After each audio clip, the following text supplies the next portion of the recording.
Hello, everybody. Welcome back to Coaches Co-Creating. My name's Jasmine, and I'm a co-active transitional life coach. And my name's Amanda, and I'm a co-active business coach. Now, today, in this very shortened version of our usual episode, we're talking about inner leader. So what do I mean by that, Jasmine? What's an inner leader?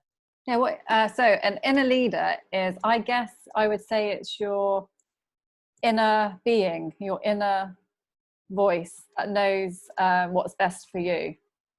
So like a gut instinct. Is it your gut instinct? Okay. Yeah, your intuitive, your inner voice to guide you to do the right thing that's for you. Yeah. That makes sense. So it's your intuitive voice, which is like your wise part of yourself, isn't it?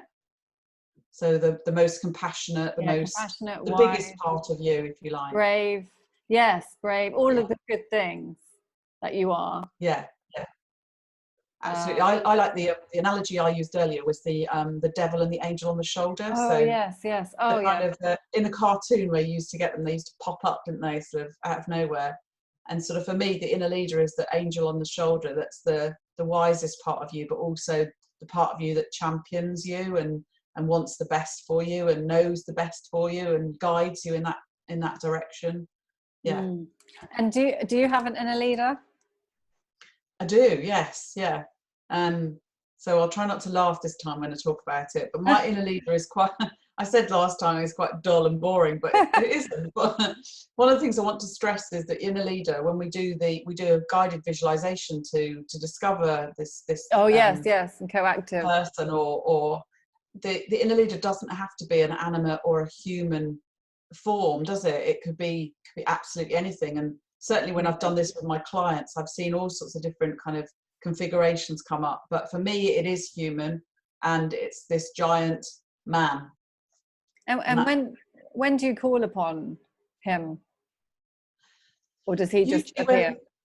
Usually when I'm in conflict with myself, if I'm doubting myself, if I'm having a day where I just feel, oh, you're stupid, Amanda, you should have known better, or you're recriminating, or you've got regret, wow. Or you can use it in so many different ways, but it really helps to kind of ground you and put you back to where, your all-knowing self is saying, you'll learn from this, or there'll be lessons for you, but you're not necessarily going to be beating yourself up for the rest of your life about this small mistake that you made.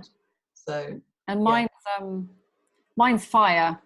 So I think for me it's to give me courage. So if I'm feeling scared or something, or not sure about something, if I'm feeling scared to do something, then I will try and embody this fire energy, and it's like, just do it, go for it, believe in yourself. So it helps me in that way. And I think it's a little bit life-changing, knowing you have an inner leader, isn't it? Because it's like someone to call upon. Yeah, it's like having this kind of power storage that you've got that you can kind of tap into whenever you need to. And it just like your fire thing is amazing, because that is, like it's that whole saying, isn't it? Lighting a fire in your belly.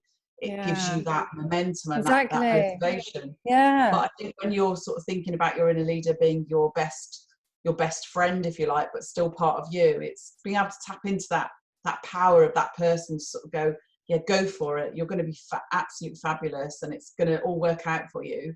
That voice in your head is so powerful. So powerful. Yeah. And if we can tap into it more and more and more, then I think, you just move forward. More and more forward, don't you? Yes. But yes. I mean, Steven Spielberg calls it the whisper. He calls this small intuitive voice in your head, he calls it the whisper. Wow. And the reason he says that is because it's never loud, so it doesn't shout. You just have to be still. And I think if anybody's out there now watching this thinking, well, how do I tap in? You can, if you are still and quiet and you block out all the rest of the noise, you're more likely to hear that intuitive voice within. Exactly, your real self, your true self coming through. And I think you do need, even though mine is fire and it's courage, but you kind of need courage to listen to it as well, don't you? You do, because sometimes, we were talking earlier, you choose not to listen to it. Yes. Because you know better, and then later on you think, I should have listened. Exactly. Yeah, you always think that. Well, it's very interesting anyway, but so I guess that's it for today. It is, yeah. What are we talking about next week, though, Jasmine? Oh yes, so next week we'll be talking about saboteurs. What's a saboteur?